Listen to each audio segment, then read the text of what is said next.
Hi guys, I'm Lorena with Blogger Studios, and today we're going to be talking about driving traffic to your website.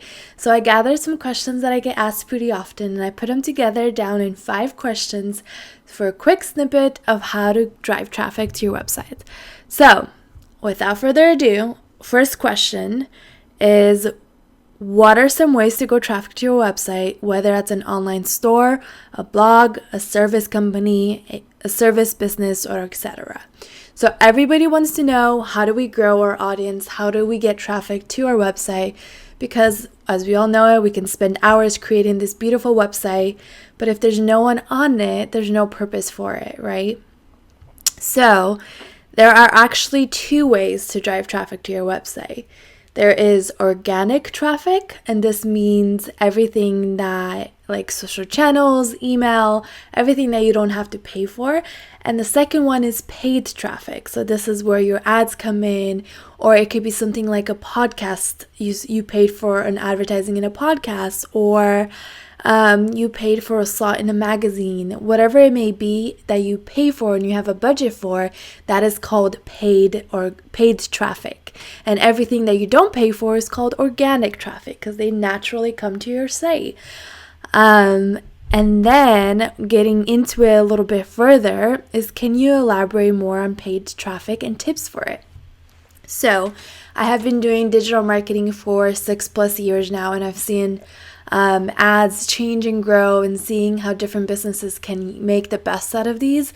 From what I have seen currently, the best investment for ads are going to be your video ads when it comes to Instagram stories. You're going to get the cheapest conversion in Instagram story ads currently. However, when it comes to ads, you're going to be placing them and testing across all different channels, whether it's Instagram, social media, Pinterest, YouTube, Google, Twitter, even any ads that you're going to be putting out there. You're going to have to test and see what works for your specific brand, because what works for you best might not work for somebody else. That said, since it takes so much testing and so much knowledge on how to read and analyze the performance of these ads, I will highly recommend you work with a company to do this. The last company I worked with had a budget of $100,000 for their Black Friday campaign, which is insane to think about us spending $100,000 in 1 month. But because we were able to analyze the numbers and they worked with an ad agency, they were actually be able to make $250,000 back from that. So it's worth it once you know what you're doing, but they could have easily lost all of that money if they were trying to figure it out on their own. So that said, if you have any questions, let me know. I do have a couple ad agencies I will recommend if you don't have anyone to reach out to. So just ask me and I will recommend those for you. If you want to learn on your own, I would suggest you start with watching as many classes and tutorials on it and test small at first. Just make sure you're testing for 4 days or more versus just 1 day. Maybe with a $20 budget to $100 budget in the beginning, just to test it out. But leave it to the experts if you don't have time to learn and if you don't have money to waste trying to see if it works or fails. But let's say that's too much for you. What can you do? I would recommend we're going to organic traffic. So the next question is, can you elaborate on organic traffic and where to start? Organic traffic includes your social media channels, your email campaigns, anything that is in person, going to events and networking, anything like that will help you get organic traffic. What everybody says is to do it all, to do all social channels, which absolutely you should if you can and if you have the time for it. But the reality is we're probably business owners who have many hats on, and we have many things on our plate trying to figure it all out, that we don't have time to try and invest all these hours in creating content for every social channel. So because of that, I will recommend something a little bit different than what people have recommended for you. The last couple years, I think everybody has been saying focus on Instagram marketing. That is where everything is at. But what we have seen is Instagram marketing is slowly becoming less and less effective and taking more and more hours to make it work. So I would recommend you start with Pinterest marketing. And I know that's going to be a little bit of a shock for you guys because you're thinking, I'm not doing DIY, I'm not doing recipes, why Pinterest? But I will get into that next. Just hold on tight. Okay, so for question number 4 is how does Instagram and Pinterest marketing differ? So if we look at Instagram marketing, where we are now is, like I said, there's not much engagement anymore. So a couple years ago, all you had to do to grow on Instagram was create great content and be consistent, posting every day. And then you can see that all these people rose up, and there's these Instagram influencers, as you guys might know now, who have 500,000 followers and above and are making a living off of their Instagrams, which is amazing for them, right? But anyone who tries to make it to their level these days, it is almost impossible to do unless you are paying for ads, or you got lucky, or you have something that's very, very unique that everybody talks about. Otherwise, for the rest of us, it is impossible to get there. However, when it comes to Pinterest is on the rise, just like Instagram was, where it is possible for everybody to get to the 500,000 views a month easily if you're consistent and create good content. But it will get to the point where in a year or two, it's going to be hard to get there. But if you are ahead of the curve, just like these Instagram influencers were, then you might become a Pinterest influencer, or you can use your Pinterest account and your following to push people back to your website. So going into Pinterest further, the next question is, why would you recommend Pinterest marketing above all other social channels?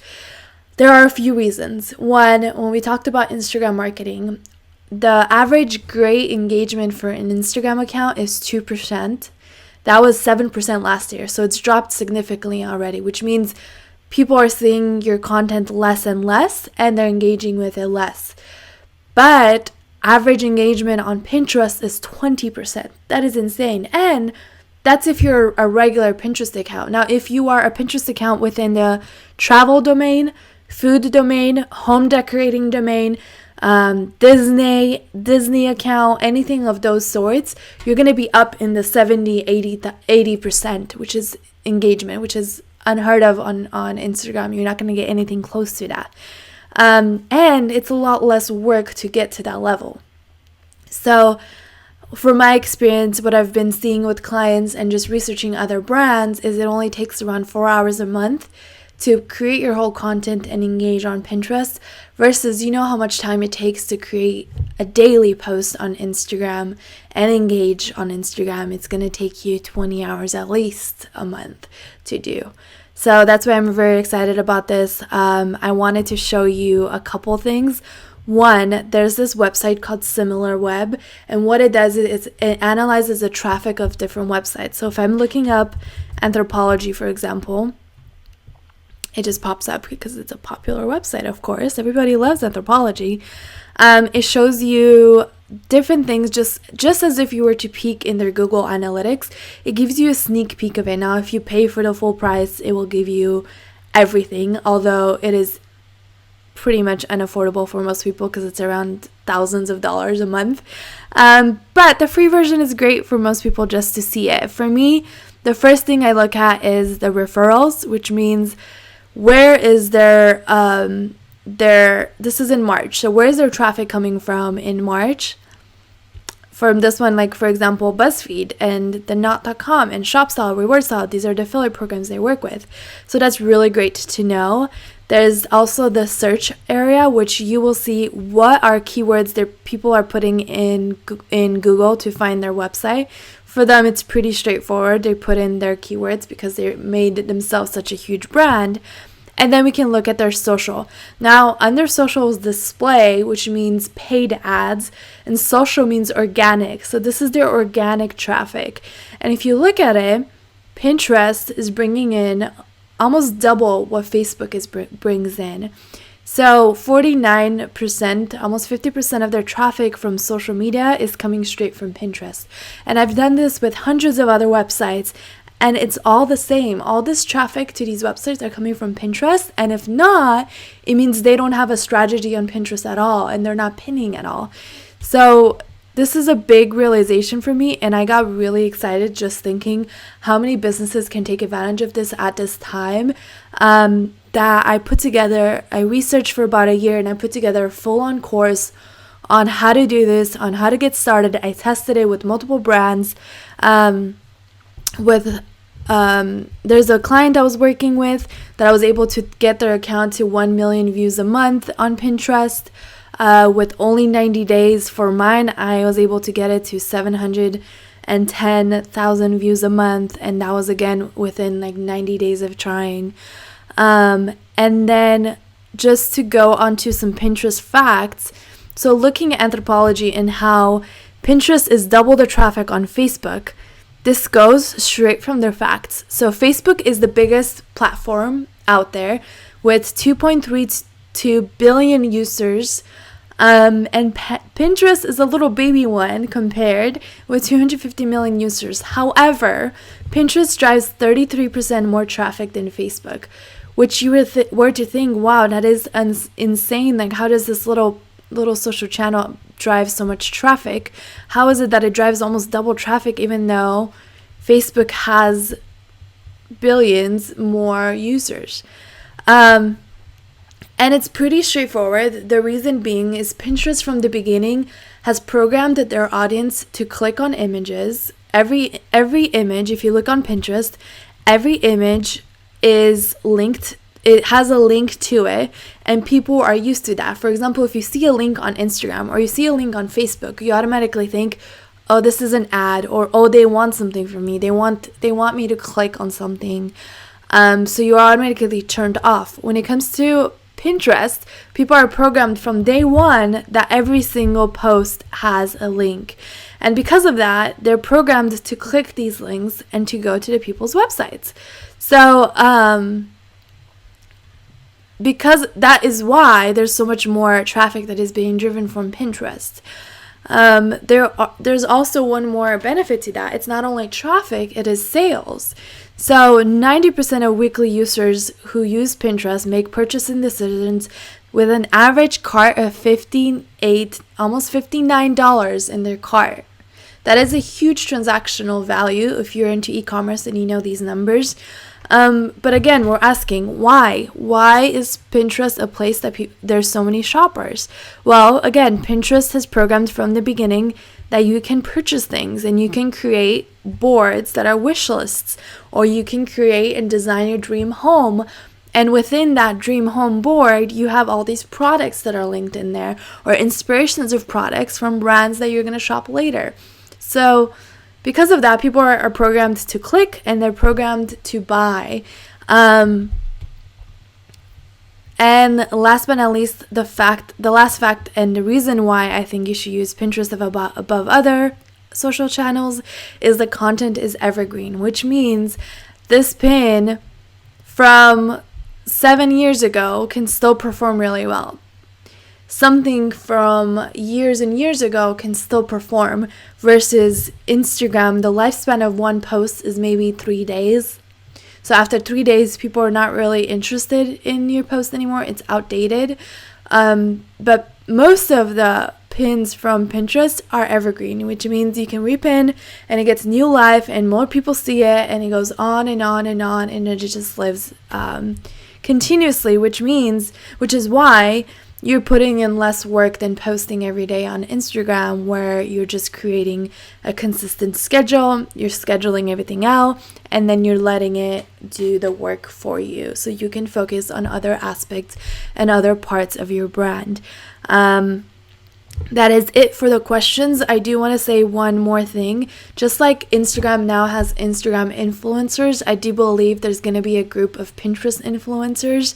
Before you get to that point, while you're learning to grow your account, there's another thing you can do. It's called affiliate marketing. So you can make money by recommending pins that are shoppable on here, or even linking a set of shoppable items to a blog post and then pinning about it and sharing it.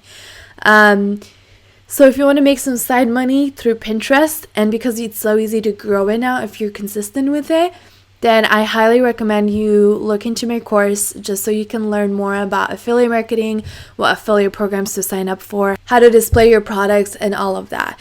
And in my Pinterest course that I just launched, I also teach you how to start from zero, or if you already have an account, how to convert it to a business account, and how to go down the list of exactly what you need to do to grow your account to 500,000. I promised you guys 500,000 monthly views if you're consistent. But I will say it won't be hard to grow past that if you're consistent. And I'm so excited just to see that you guys are going to be capable to reach these numbers and be able to refer people back to your website, just like Anthropologie, just like who else? There's so many other websites that are doing the same thing. Okay, guys, so that is pretty much all I wanted to say. If you have any questions, feel free to message me, email me. I'll be happy to look at your accounts and give you guys some tips and tricks.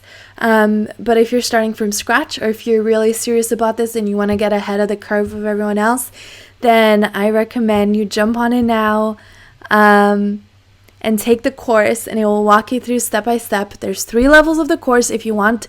There is a free trial of the course, so sign up for that. Take a look, see if it's for you, and if it is, then move on over to the Mastering Pinterest course.